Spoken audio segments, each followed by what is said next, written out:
the company filings of Dean Foods has been downloaded from the Securities and Exchange Commission, and we have got the workbook, a single workbook containing so many worksheets. Each and every worksheet contains different financial statements and some different type of financial information.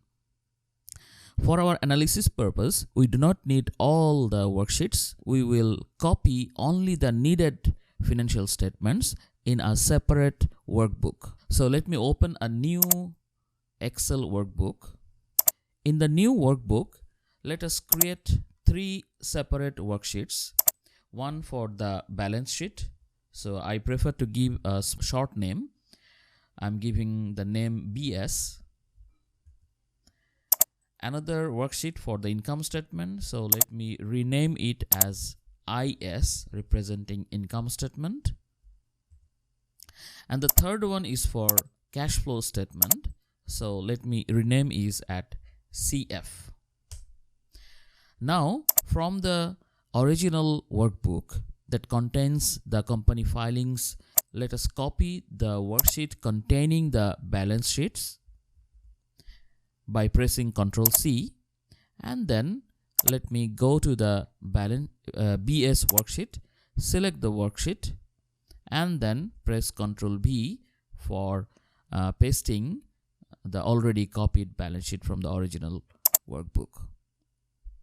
Now let me go to the consolidated statement of operations, which contains the income statement. Let me copy by pressing Ctrl C, then go to the new workbook and select the IS worksheet.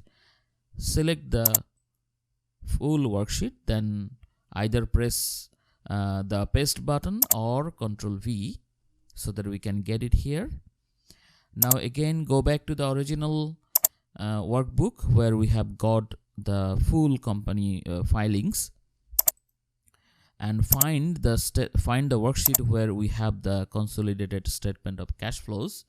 Now select the whole worksheet, copy it, then let me go to the new workbook and select the CF worksheet, select the worksheet, and then again paste it.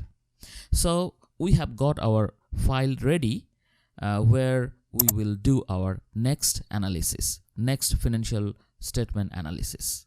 Thank you very much for watching.